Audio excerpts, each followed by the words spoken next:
Assalamualaikum warahmatullahi wabarakatuh. Saya Muhammad Lutfi Hawari dari 10TI2 ingin mempresentasikan Kerajaan Kesultanan Cirebon. Letak Kerajaan Kesultanan Cirebon. Letak Kerajaan Kesultanan Cirebon. Kerajaan Cirebon adalah salah satu kerajaan Islam yang berada di kawasan Jawa. Letak Kerajaan Cirebon berada di pesisir utara Pulau Jawa, tepatnya di area perbatasan Jawa Barat serta Jawa Tengah. Lokasi kerajaan Cirebon ini memengaruhi kebudayaan dan perkembangan di kerajaan, yakni budaya Jawa dan Sunda.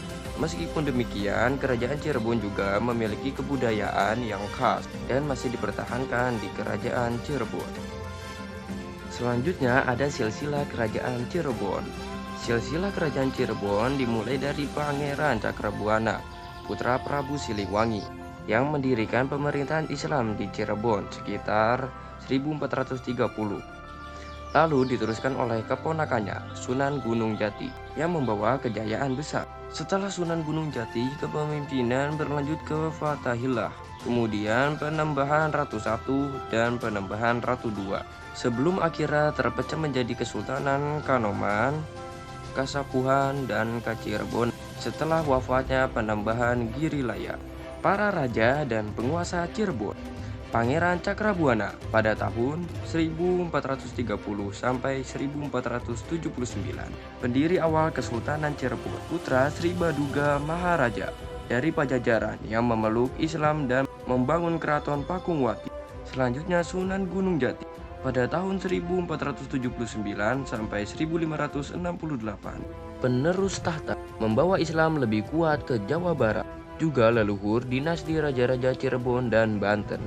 Selanjutnya ada Fathahillah pada tahun 1568 sampai 1570, menjabat setelah Sunan Gunung Jati.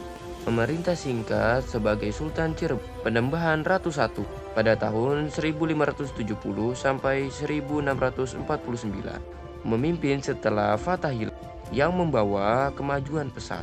Penembahan Ratu II pada tahun 1649 sampai 1662, yang memerintah hingga wafat. Setelahnya kesultanan terpecah.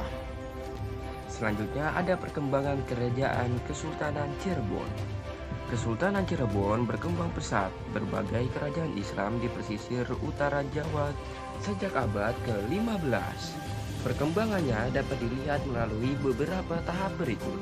Awal berdiri, Cirebon bermula dari wilayah pesisir bernama Muara Jati yang berkembang menjadi pusat perdagangan di bawah pemimpinan Syarif Hidayatullah atau Sunan Gunung Jati. Cirebon berubah menjadi kerajaan Islam dan melepas diri dari pengaruh Pajajaran. Islam mulai menyebar kuat melalui dakwah dan pendidikan. Selanjutnya ada masa kejayaan. Pada masa Sunan Gunung Jati dan penerusnya, Cirebon menjadi pusat dakwah Islam, perdagangan, dan politik. Letaknya strategis membuat pelabuhan Cirebon ramai dikunjungi oleh pedagang dari Nusantara hingga mancanegara. Cirebon juga menjalin hubungan erat dengan Demak dan Banten.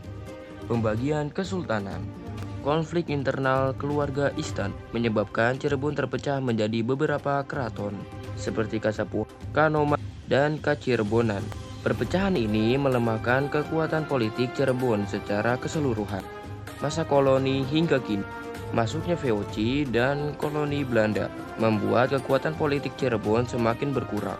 Kesultanan akhirnya lebih berperan sebagai pusat budaya dan adat, bukan kekuatan politik hingga sekarang. Keraton-keraton Cirebon tetap lestari sebagai warisan sejarah dan budaya. Kemunduran Kerajaan Kesultanan Cirebon. Kemunduran Kesultanan Cirebon terjadi secara bertahap sejak abad ke-17 dan dipengaruhi oleh beberapa faktor utama.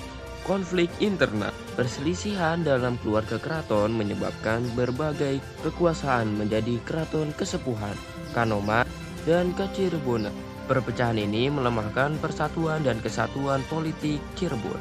Campuran tangan VOC.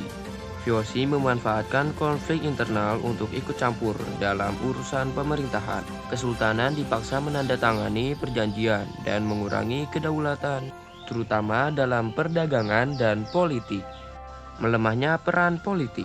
Kekuasaan sultan semakin terbatas dan berada di bawah pengawasan kolonial Belanda. Cirebon tidak lagi berperan sebagai kerajaan merdeka, melainkan wilayah pengaruh kolonial. Perubahan peran kesultanan. Akhirnya kesultanan kehilangan kekuatan politik sepenuhnya dan beralih menjadi sentral budaya dan adat. Keraton tetap bertahan sebagai simbol sejarah, bukan sebagai pemerintahan. Selanjutnya ada peninggalan kerajaan Kesultanan Cirebon. Satu, ada Keraton Kasepuhan.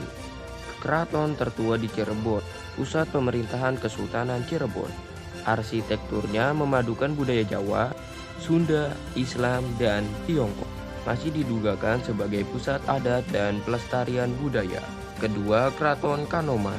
Didirikan setelah pembagian Kesultanan Cirebon menjadi tradisi dan upacara adat. Bangunannya khas dengan hiasan piring porselen. Ketiga, Keraton Kacirebonan. Keraton kecil yang berfungsi melestarikan tradisi dan menyiapkan berbagai pusaka adat. Keempat, Masjid Agung Sang Cipta Rasa. Dibangun pada masa Sunan Gunung Jati, menjadi pusat ibadah dan dakwah Islam dengan arsitektur sederhana namun bermakna. Yang kelima, Makam Sunan Gunung Jati. Kompleks pemakaman tokoh penyebar Islam di Cirebon, menjadi tempat ziarah dan memiliki nilai religius tinggi. Yang keenam, Batik Megamendung. Motif awan khas Cirebon, melambangkan ketenangan dan kebijaksanaan yang dipengaruhi budaya Tiongkok.